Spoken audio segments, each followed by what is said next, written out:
If it's your first time ever playing on clay court, you will definitely have to make tactical adjustments. But also, if you're not quite used to playing on clay court, there are definitely some things that people struggle with when they make the transition. I'm actually right now at the Costa Brava running cams for players who came from the US and they're not as used to playing on clay, and especially not on the red stuff.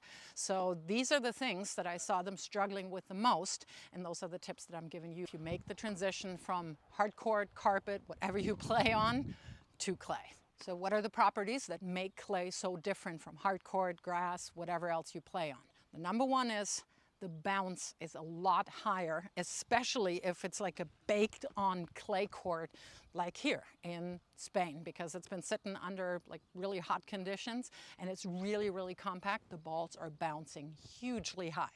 The next is that even though they bounce a little higher, usually clay courts play a little slower. So you have more time. And one of the very, very first adjustments I would suggest for you, if you come from hard court to clay, that you simply move back a little bit. This is where I usually start out when I'm playing on clay. This is a good 2 meters behind the baseline. Usually when I'm playing on hard court, I would start in here a little bit, but that is my preferred position when I'm on clay.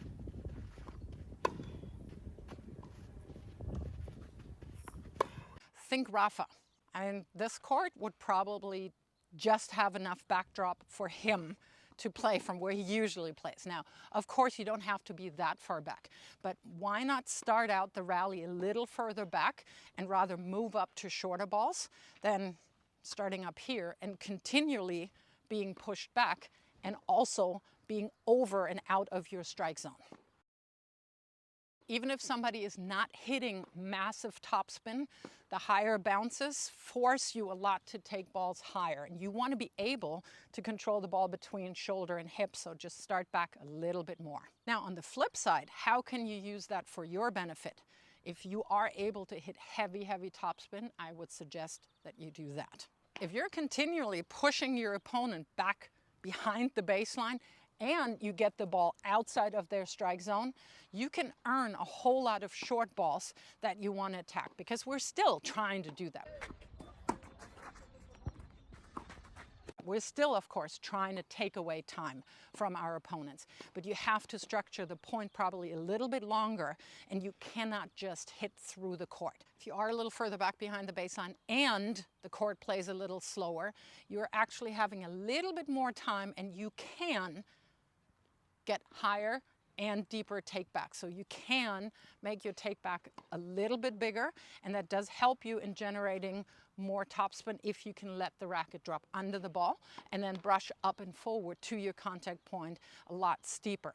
And yeah, you don't have to accommodate faster balls with shorter swings. So do use that advantage.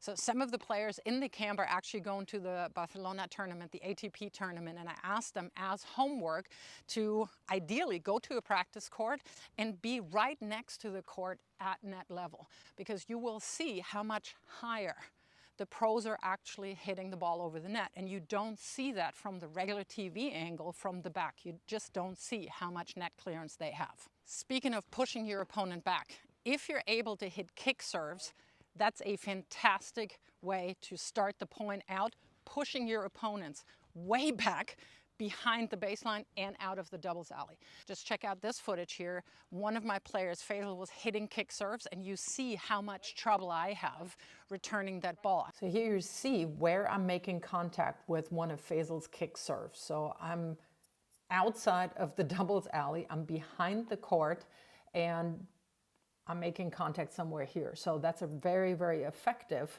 play, of course, serve to start out the point. For me as a one-hander, if I'm trying to cut that angle off a little bit and try to hit it with a slice, granted I could have probably moved up a little bit more diagonally, but see how high I'm hitting that ball here and way outside of the court, I'm still starting in a very passive position right there. Now your usual pattern, serve +1, meaning serving out wide on the deuce court, right out here to the alley, or the kick serve, is still a really good choice. Serve +1, and then your next ball goes to the open court. However, Because it is really difficult to move on clay, you can also use this pattern. So you can serve out wide, and if I'm returning here, I have to recover to the middle. It will be really difficult for me to change direction, especially if I'm newer to clay court. So instead of then going into the open court, go right behind me, and you'll see a lot of slipping and sliding going on. I wanted to give you a real-life example of the quote-unquote ankle breaker. So you see here, Faisal is serving out wide, and Shannon's making contact somewhere right behind the alley, basically. And usually when we see this situation, our target would be the open court. But on clay, a good opportunity is to just go right behind the returner, because you do see how Shannon automatically sprints over to the open side.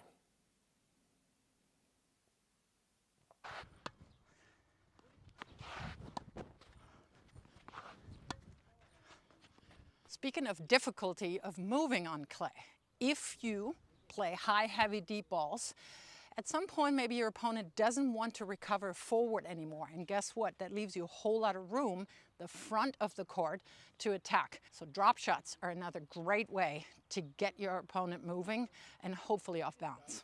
If you want to join me for camps, mainly here in Europe, mainly here in Spain, go ahead and do check out my Patreon, because in addition to a lot of other perks, including a live coaching call, you get massive discounts for anything that I'm offering online and of course in person. So do check out my Patreon membership site.